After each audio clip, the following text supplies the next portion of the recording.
सहज ही अपनी ओर हम चले वतन की ओर।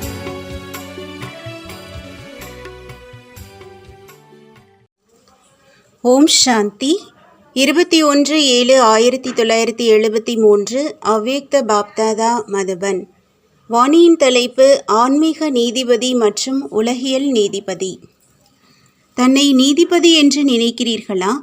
தன்னைத்தானே மற்றும் மற்ற ஆத்மாக்களை ஜட்ஜ் பண்ண யார் எப்படி என்று பகுத்தறிவது முடியுமா? அந்த நீதிபதிகளோ வார்த்தை மற்றும் காரியங்களைத்தான் பகுத்தறிகின்றார்கள். ஆனால் நீங்களோ எண்ணத்தை கூட ஜட்ஜ் பண்ண முடியும். அந்த மாதிரியான நீதிபதியானவர் தன்னையும் மற்றும் மற்ற ஆத்மாக்களையும் ஜட்ஜ் பண்ண முடிய வேண்டும் மற்றும் பகுத்தறிய முடிய வேண்டும். அம்மாதிரி ஆகிவிட்டீர்களா? அந்த மாதிரி நீதிபதியாக யார் ஆக முடியும்? யாருடைய புத்தி என்ற முள் ஒருமுகப்பட்ட நிலையாக இருக்கிறதோ அவர்தான். எப்படி தராசில் நிறுத்தப்படும் பொருள் எவ்வளவு எடை என்று எப்பொழுது அதனுடைய முள் ஒரு நிலையாகி ஆகிவிடுகிறதோ, ஆடுவது அசைவது நின்று விடுகிறதோ, மேலும் இரண்டு பக்கமும் சமமாகி விடுகிறதோ, அப்பொழுதுதான் பகுத்தறிய முடியும். அதே போலவே யாருடைய புத்தியின் நினைவு என்ற முள் ஒரு நிலையாக இருக்கிறதோ, யாருடைய புத்தியில் எந்தவிதமான அங்கு இங்கு என்று அலைப்பாய்தலும் நின்று விடுகிறதோ மற்றும் தீய எண்ணமற்ற நிலை இருக்கிறதோ, மேலும் யாருடைய வார்த்தை மற்றும் செயலில் அன்பு மற்றும் சட்டம், நட்பு மற்றும் சக்தி இவை இரண்டின் சமநிலை இருக்கிறதோ, அந்த மாதிரியான நீதிபதிதான் சரியான தீர்ப்பை கொடுக்க முடியும். அந்த மாதிரியான ஆத்மா சுலபமாகவே யாரையும் பகுத்தறிய முடியும். அப்படியானால் அந்த மாதிரி பகுத்தறியும் சக்தி மற்றும் முடிவெடுக்கும் சக்தியை தன்னுள் அனுபவம் செய்கிறீர்களா? வெளியுலக ஜட்ஜ் ஒருவேளை தீர்ப்பளிப்பதில் தவறு செய்கிறார் என்றால் ஏதாவது ஆத்மாவின் ஒரு ஜென்மத்தை வீணாக இழக்க வைக்க முடியும். ஆனால் அவருடைய கொஞ்ச காலத்தை வீணாக இழக்க வைக்க முடியும், அல்லது அவருக்கு அநேக விதமான நஷ்டத்தை ஏற்படுத்துவதற்கான காரணமானவர் ஆக முடியும். ஆனால் ஆன்மீக நீதிபதிகளாகிய நீங்கள் ஒருவேளை யாரையாவது பகுத்தறிய முடியவில்லை என்றால் ஆத்மாவின் அநேக ஜென்மங்களின் எதிர்காலத்திற்கு நஷ்டத்தை ஏற்படுத்துவதற்கான காரணமானவர் ஆகிவிடுவீர்கள். தன்மேல் அந்த மாதிரியான பொறுப்பு இருப்பதாக உணர்கிறீர்களா? எப்பொழுது நீங்கள் அனைத்து ஆத்மாக்களின் நன்மைக்கான பொறுப்பாளர் ஆகின்றீர்களோ, அநேக ஆத்மாக்களை தந்தையோடு சந்திப்பை செய்விப்பதற்கான பொறுப்பாளர் ஆகின்றீர்களோ, அம்மாதிரியான ஆத்மாக்களுக்கு தன்மீதுள்ள எவ்வளவு பெரிய பொறுப்பை உணர வேண்டும். ஒருவேளை யாராவது துடித்து கொண்டிருக்கும் தாகம் நிறைந்த ஆத்மா உங்கள் எதிரில் வந்தால் அவருடைய துடிப்பு மற்றும் தாகத்தை முடித்து அவருடைய தாகத்தை தீர்ப்பதற்கான பொறுப்பாளராக யார் இருக்கின்றார்? தந்தையா அல்லது நீங்களா? தந்தையோ முதுகெலும்பாக இருக்கிறார். ஆனால் பொறுப்பானவர்கள் சக்தி சேனை மற்றும் பாண்டவ சேனைதான். அப்படி பொறுப்பாளராக ஆகுபவர்களின் மேல் இந்த அளவு பெரிய பொறுப்பு இருக்கிறது. அதனால் எந்த ஆத்மாவையும் எந்த விஷயத்திலிருந்தும் அல்லது எந்த சொத்திலிருந்தும் ஆஸ்தி வஞ்சிக்கப்பட வைக்க முடியாது. அப்படியானால் அந்த மாதிரி அனைவரின் மகாதானி மற்றும் வரதானியாக ஆகியிருக்கிறீர்களா? ஒரு நொடியில் யாரையாவது பகுத்தறிய முடியுமா? ஒருவேளை யாருக்காவது அமைதியின் தேவை இருக்கிறது மற்றும் நீங்கள் அவருக்கு சுகத்தின் வழியை கூறுகிறீர்கள் என்றால் அவர் திருப்தி அடைய மாட்டார். எனவே என்ன பிராப்தி அடைய வேண்டும் என்ற ஒவ்வொருவரின் விருப்பத்தை பகுத்தறிபவர்தான் முழுமையான மற்றும் யதார்த்தமான ஜட்ஜ்மெண்ட் செய்ய முடியும். அந்த மாதிரி புத்தி என்ற முள் ஒரே நிலையில் இருக்கும் மாதிரி அனைவரின் ஆசைகளை தெரிந்திருப்பவரின் விசேஷ தகுதி என்னவாக இருக்கும்?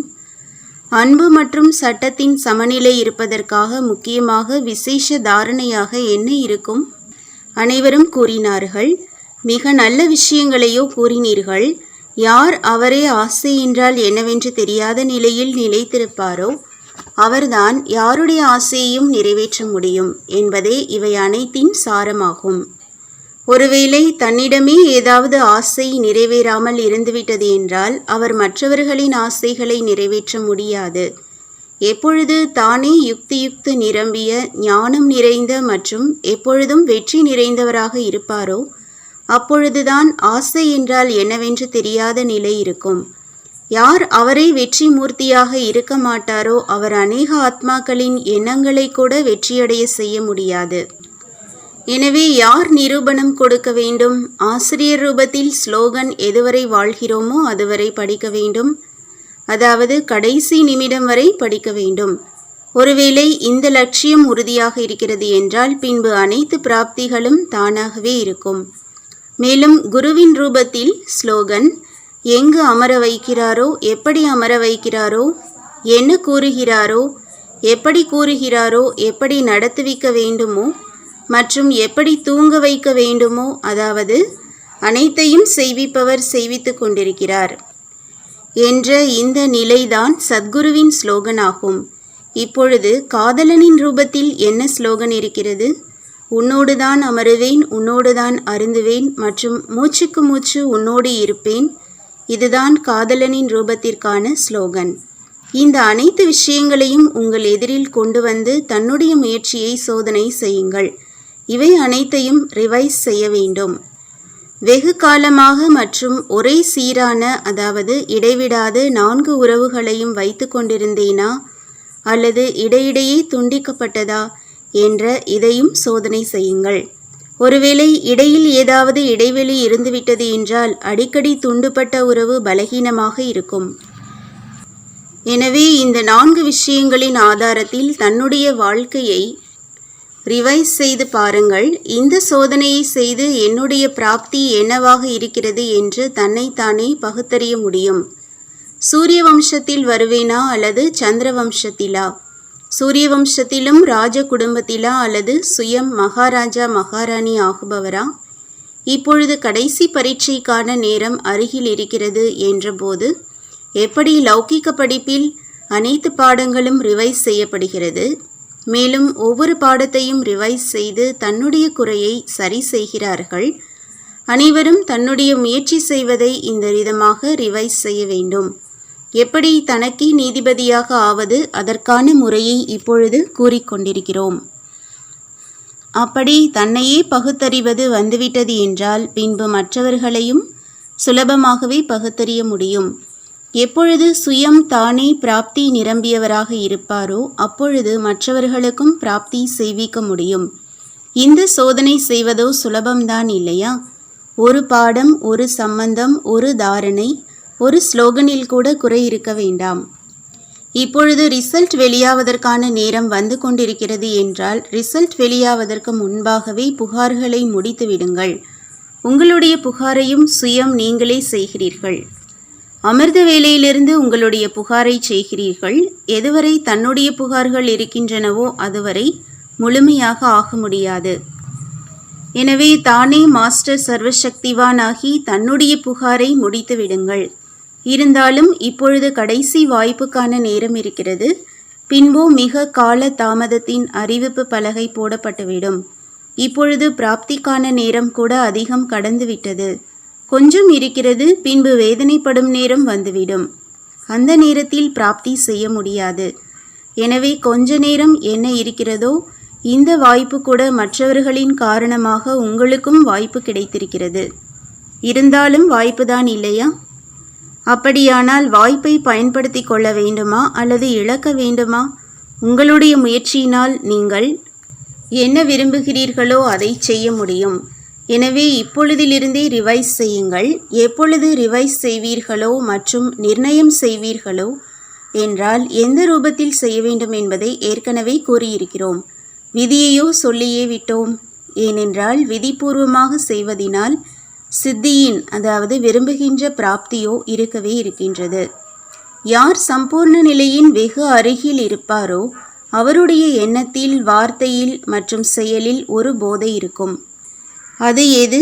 ஈஸ்வரிய போதையோ அனைவருக்கும் இருக்கவே இருக்கிறது. ஈஸ்வரிய போதையின் ஆஸ்தியாக ஈஸ்வரனின் மடியில் வந்துவிட்டீர்கள் மற்றும் பிராப்தியும் ஏற்பட்டது. அதுவோ இருக்கவோ இருக்கின்றது. ஆனால் விசேஷமாக இந்த போதை என்னவாக இருக்கும்? அவருடைய எண்ணத்தில், வார்த்தையில் போதையின் எந்த விஷயம் இருக்கும்? நான் என்னென்ன செய்கிறேனோ அதில் முழுமையான வெற்றி ஏற்கனவே நிச்சயிக்கப்பட்டது என்ற போதை எண்ணத்தில் இருக்கும். என் ஒவ்வொரு காரியத்தின் பின்னால் வெற்றி என்னுடைய நிழல் மாதிரி வந்து கொண்டிருக்கும் என்று செய்யும் காரியத்திலும் இந்த போதை இருக்கும். என்னுடைய வார்த்தைக்கு வெற்றி உறுதியானது. வெற்றி என் பின்னாலேயே வரக்கூடியது. வெற்றி என்னிடமிருந்து தனியாக இருக்க முடியாது. அந்த மாதிரியான போதை ஒவ்வொரு எண்ணத்தில், ஒவ்வொரு வார்த்தை மற்றும் ஒவ்வொரு செயலில் எப்பொழுது இருக்கிறதோ அப்பொழுது வெகு அருகில் இருக்கிறோம் என்று புரிந்து கொள்ளுங்கள். ஆகத்தான் வேண்டும். சட்டமோ அப்படி கூறுகிறது. கர்மத்தின் தத்துவம் மற்றும் ஞானமோ இதைத்தான் கூறுகிறது என்ற இதுதான் அருகாமை. இப்பொழுது இதன் மூலம் வெகு அருகிலா அல்லது எதிரிலா என்று தீர்மானம் செய்யுங்கள். இது 3 நிலை ஆகிவிட்டது இல்லையா? நல்லது. அனைவரின் மனதினுள் ஒரு எண்ணத்தின் குழப்பம் இருக்கிறது. அது எது? இந்த சந்திப்பு கூட எதுவரை என்று தெரியவில்லை என்பதுதான். இந்த குழப்பத்திற்கான பதில் என்னவாக இருக்கும்? பிராப்தி செய்வதற்கான நேரம் இப்பொழுது அதிகம் கடந்து சென்றுவிட்டது. கொஞ்சம் இருக்கிறது, கொஞ்சத்திலும் மிக கொஞ்சம் இருக்கிறது என்று ஏற்கனவே கூறியிருந்தோம். எப்பொழுது பிராப்தி செய்வதற்கான நேரம் கொஞ்சம் இருக்கிறது. பாப்தாதாவின் கண்ணின் மணிகளுக்கு அன்பு நினைவுகள் மற்றும் நமஸ்காரமும். வரதானம்: அமிர்த வேளையின் மகத்துவத்தை புரிந்து அதை சரியான முறையில் உபயோகிக்கக்கூடிய எப்பொழுதும் சக்தி நிரம்பியவர் ஆகுங்கள். தன்னை சக்தி நிரம்பியவராக ஆக்குவதற்காக தினசரி அமிர்த வேளையில் உடலின் மற்றும் மனதின் நடைப்பயிற்சி செய்யுங்கள். எப்படி அமிர்த வேளை நேரத்தின் சகயோகமும் இருக்கிறது, புத்தியின் சதோபிரதான நிலையின் சகயோகமும் இருக்கிறது என்றால், அம்மாதிரி வரதானி நேரத்தில் மனதின் நிலையும் அனைத்தையும் விட சக்தி நிறைந்த நிலையாக தேவைப்படுகிறது. சக்தி நிறைந்த நிலை என்றால் தந்தைக்கு சமமான விதை ரூப நிலை. சாதாரண நிலையிலோ காரியம் செய்து கொண்டே இருக்க முடியும். ஆனால் வரதானத்தின் நேரத்தை சரியான முறையில் உபயோகித்தீர்கள் என்றால் பலகீனம் முடிவடைந்துவிடும். ஸ்லோகன்: தன்னுடைய சக்திகளின் பொக்கிஷத்தினால் சக்தியில்லாத பிற வசப்பட்ட ஆத்மாக்களை சக்திசாலி ஆக்குங்கள். ஓம் சாந்தி. तुम बच्चों को तो सर्विस करनी है, जो बाबा कहते हैं सबको ये बताओ कि देखो तुम्हारा एम एंड ऑब्जेक्ट ये है, एक गीता है बढ़िया, ये राजयोग है ना बच्चे। कैसे है राजयोग? बिल्कुल सहज है कि बाप को याद करो तो ये वैसा मिलेगा तुमको। ओम शांति।